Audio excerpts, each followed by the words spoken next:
Today's big question.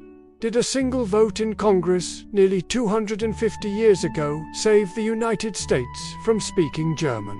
That is a big question. And like most big questions, the answer is complicated. The legend goes like this. Back in either the 1700s or the 1800s, maybe, even earlier, depending on who's telling the story, the US Congress was just one vote away from making German the official language of the United States of America instead of good old English.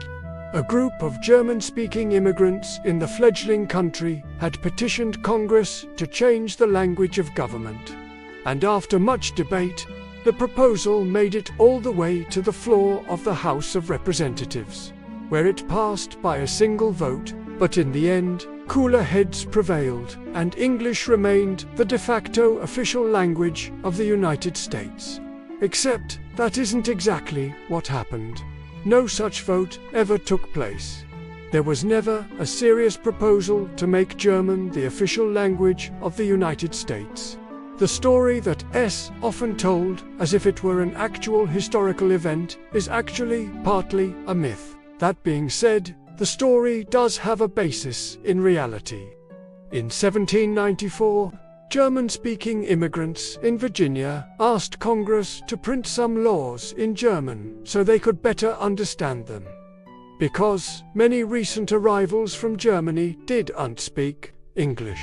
In response to their petition, the House of Representatives did debate a proposal for providing translation services for citizens who didn't speak English. But at no point during the debate was there any serious consideration given to making German the official language of the United States. In fact, there wasn't even a vote on whether to make German the official language, because such a motion never appeared before the House. What did come before the House was a motion to adjourn the debate on the proposed translation services, which failed by a single vote. But again, this was not a vote on language itself, only on whether to keep talking about it. Be that as it may, at the time there were large communities of German-speaking immigrants in areas like Pennsylvania and Virginia, with many more arriving in the decades to come. So it was unasked if the country's leaders were completely unaware of the existence of these folks, or that they wanted to be involved in the new government they helped build.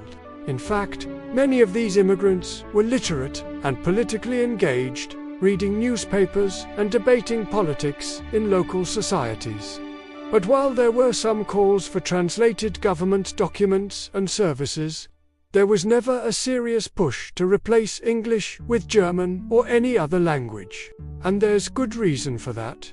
While these communities did exist and did advocate for themselves, English was already the dominant language of politics, trade, and law.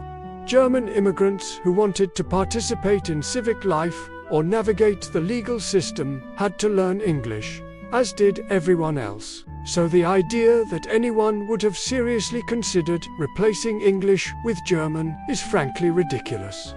But that didn't stop the myth from growing over time. As the legend was handed down through generations, the details changed. The story went from German-speaking immigrants asking for translation services to them asking for German to be made the official language, which Congress almost agreed to do. And the almost vote to make German the official language became a near vote to adjourn the debate on the proposal, which passed by a single vote. And then the myth became that a single vote in Congress nearly 200 years ago prevented the United States from speaking German. And then the myth became that a single German-American congressman cast the deciding vote to keep English as the official language. Now you're probably asking, who was that German-American congressman? Was it John Jacob Astor? No. Or perhaps Salmon Chase? Nope. Or maybe Thomas Jefferson? Try again. The story often attributes the heroic last-minute vote to Frederick Muhlenberg, the first Speaker of the House who happened to be a German American. But there's no evidence he even voted on the proposal. let alone that he cast the deciding vote. In reality, we don't know who voted for or against the motion to adjourn the debate on the translation proposal, because the records were destroyed in a fire at the Capitol building in 1851. So, in the end, the day a single vote saved the US from speaking German is not a real historical event. At least not in the sense that no such vote ever took place. But the near thing did happen when the motion to end debate on the translation proposal passed by one vote. But again, that wasn't a vote on language itself. In fact, it wasn't even a vote on anything having to do with language at all. So while today we remember the day a single vote saved the US from speaking German as a kind of almost day, it's really no more an almost day than any other day in American history.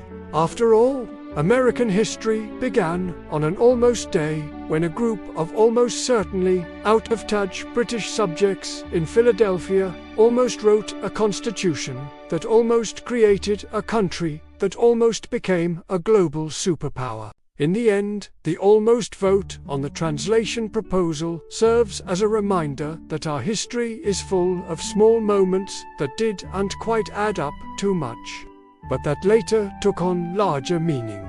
And it reminds us that stories about those moments often change with each telling.